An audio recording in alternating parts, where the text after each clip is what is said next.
désirer en ce lieu. Saint-Esprit, nous t'invitons à répandre le parfum de ta présence.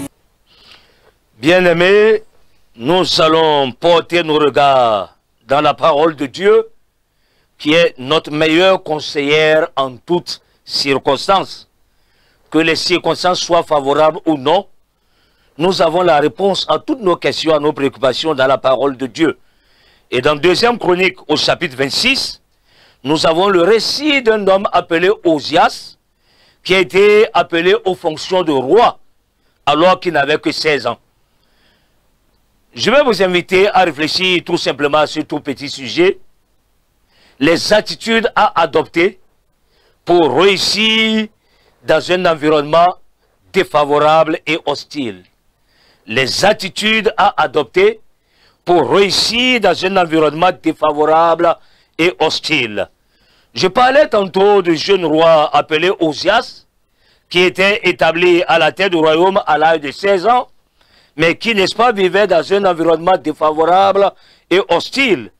Défavorable et hostile parce que, en réalité, il avait à combattre face à des nations redoutables, à des nations rodées dans les combats, dans les différentes guerres. Il était dans un environnement hostile parce qu'en réalité, il avait autour de lui un certain nombre de villes qui plus ou moins étaient désertiques. Donc les conditions n'étaient pas totalement favorables, n'étaient pas de nature à le rassurer et à lui accorder du succès par rapport, n'est-ce pas, à la mission qui lui était assignée. D'ailleurs, un certain nombre de villes qui devraient, n'est-ce pas, relever de son ressort avaient été arrachées à son contrôle, au contrôle, n'est-ce pas, de son prédécesseur, Amathia. Amathia avait été un mauvais roi. Et sous Amathia, le peuple avait été entraîné dans l'idolâtrie, loin de la volonté et de la pensée de l'Éternel Dieu. Donc Osias devait ramener le peuple à l'adoration du vrai Dieu, à une vie de sanctification, à une vie de consécration, un engagement entier pour l'œuvre de l'Éternel Dieu. Mais quand nous lisons l'histoire d'Osias, la Bible, n'est-ce pas, lui rend le témoignage qu'il a connu du succès. Dieu a accordé à Osias du succès. Quelle attitude a-t-il adopté pour connaître le succès dans sa gestion, pour connaître le succès sur le plan spirituel, pour connaître le succès par rapport aux menaces qui planaient contre sa nation? Nous allons relever un certain nombre de choses. Quand nous lisons au verset 4, la Bible dit ceci: Osias fit ce qui est droit aux yeux de l'Éternel Dieu, entièrement comme l'avait fait son père.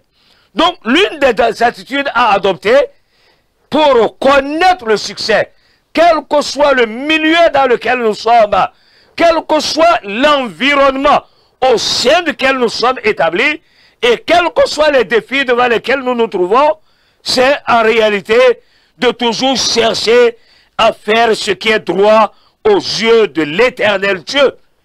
La deuxième chose qui a caractérisé la vie d'Osias, la Bible dit au verset 5, il s'appliqua à rechercher Dieu pendant la vie de Zacharie.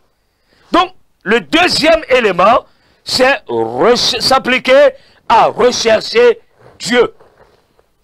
Et les temps dans lesquels nous vivons, chaque chrétien doit prendre garde à sa vie, veiller à sa communion avec l'Éternel Dieu, mais s'appliquer à rechercher l'Éternel Dieu. S'appliquer à rechercher Dieu. Et c'est à cela que Osias s'est engagé. S'appliquer à rechercher Dieu. Son jeune âge, son inexpérience ne l'ont pas empêché véritablement à rechercher le Seigneur, mais il s'est consacré à Dieu. Mais il est fait mention de la vie d'un homme. Il s'appliqua à rechercher Dieu pendant la vie de Zacharie. Zacharie, il est dit qu'il était un homme qui savait comprendre les visions de Dieu. Il savait comprendre les visions de Dieu. Et nous comprenons que Osias s'entoure de ces personnes-là, des personnes capables de comprendre les visions de Dieu.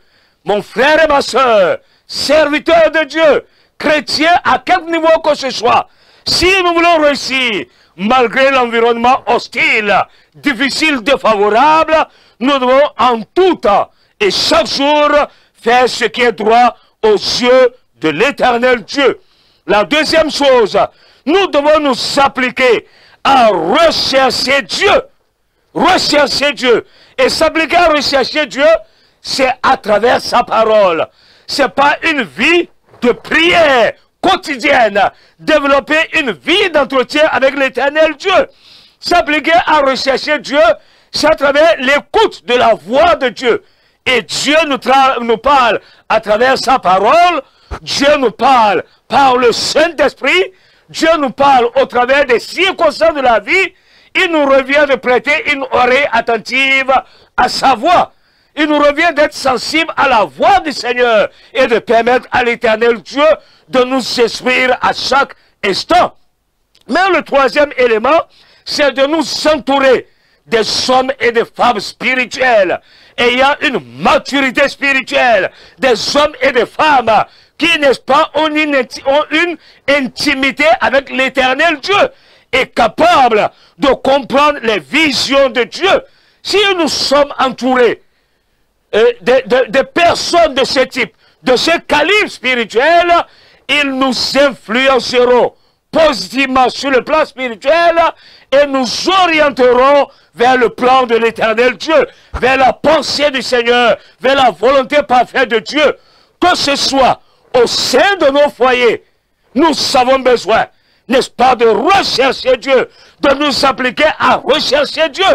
Et si par rapport à la gestion de nos foyers, nous avons besoin de conseils, de directives, ayons recours à des hommes de la nature de Zacharie, capables, n'est-ce pas, de comprendre les visions de Dieu et de nous montrer les sentiers à suivre, afin qu'en toute chose Dieu soit glorifié dans nos vies.